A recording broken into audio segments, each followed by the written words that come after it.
Welkom terug. Nou ja, ons gaan voort met vanoggend se oggendpraatjies en soos wat Raas nou genoem het alles vandag met wiele te doen, as 'n mens dit so kan stel. Goed, so met die stygende petrolprys en die verwagting dat dit moontlik nog sal styg, het die Mangaung Metro se brandweer 'n waarskuwing uitgereik.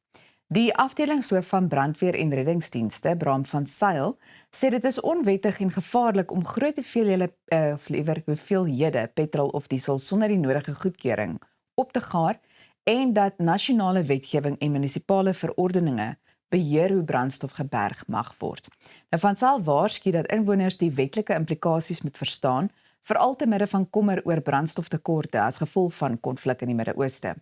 Volgens nasionale bouregulasies mag daar nie meer as 40 liter petrol en 200 liter diesel op 'n residensiële erf geberg word nie.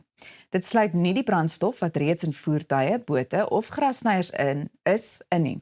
Indien die hoeveelhede oorskry word, moet die brandstof in 'n stoorplek wat aan die regulasies vir vlambare vloeistowwe voldoen, gehou word. So 'n stoorplek word as 'n hoë risiko stoorplek geklassifiseer en moet deel van jou goedgekeurde bouplan uitmaak. Nou, munisipale verordeninge kan selfs strenger vereistes stel. Die Mangaung Metro bepaal byvoorbeeld dat daar nie meer as 100 liter petrol en 1100 liter diesel sonder 'n registrasiesertifikaat gehou mag word nie. Van Sail verduidelik egter dat selfs hoeveelhede bo 40 liter petrol en 200 liter diesel steeds in 'n hoë risiko stoorplek gestoor moet wees. Petrol is veral gevaarlik omdat dit baie makliker as diesel kan opvlam en dit het 'n flitspunt van 43 grade Celsius terwyl diesel se flitspunt by 62 grade Celsius is. 'n Flitspunt, wonder jy dalk nou, wat is dit? Wel, dis die laagste temperatuur waarteen die dampe van 'n vlambare vloeistof kan opvlam. Groot hoeveelhede brandstof kan nie net tot gevaarlike brande lei nie, maar ook tot botsings met die wet en jou versekering.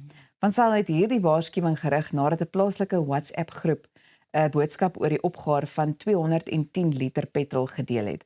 Hy het inwoners van die toepaslike regulasies in kennis gestel en ook beklemtoon dat veilige berging noodsaaklik is.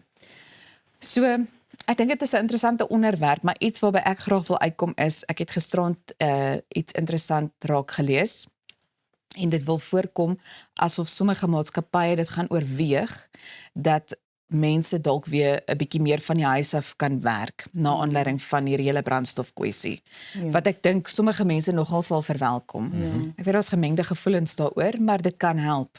Daar is gemengde gevoelens daaroor, beslis. Ons het ook op my radioprogram hieroor gepraat en gesê, luister, as daai verhoging heeltemal buitensporig is en ons kan nie eintlik bekostig om by die studio uit te kom nie, gaan ons van die huis af moet uitsaai. Maar toe kry ons heelwat boodskappe van mense wat moet fisies in persoon by die werk wees. We got a message from an equine vet.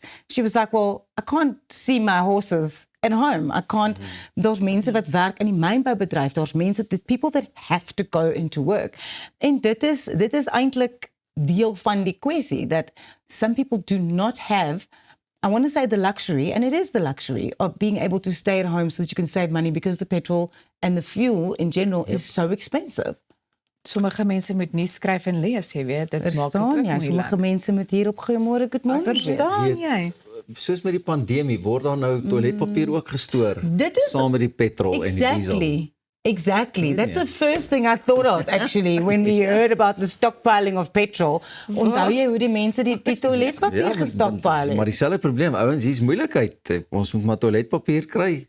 Die popo uit die fan, van die fan stryk. Pieter. Wat? Nee. Dis waarheid daai. Onthou die winkels gaan nie weer sluit soos destyds in Grendeltyd nie. Ja, maar jy moet onthou, die vervoerkostes gaan baie duurder wees, so toiletpapier gaan duurder raak en ja, natuurlik. Nee, maar dit is presies dit. Ek bedoel dit het 'n impak op voedselpryse ook.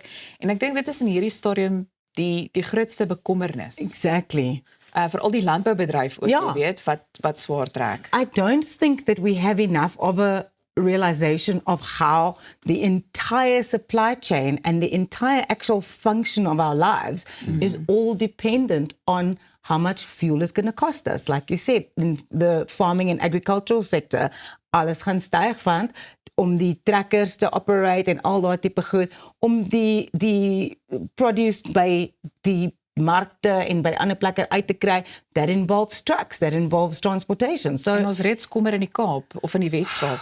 Ja. ja. Kan jy interessant. Jy weet die ou moet nogal weet dat 'n ou partykeer hier en daar 'n ou kannetjie moet kry. Sit hom maar daar een kant, 'n jerrycan. Ja. Ek kan nie maar jerrycan. Okay. Nee, maar goed.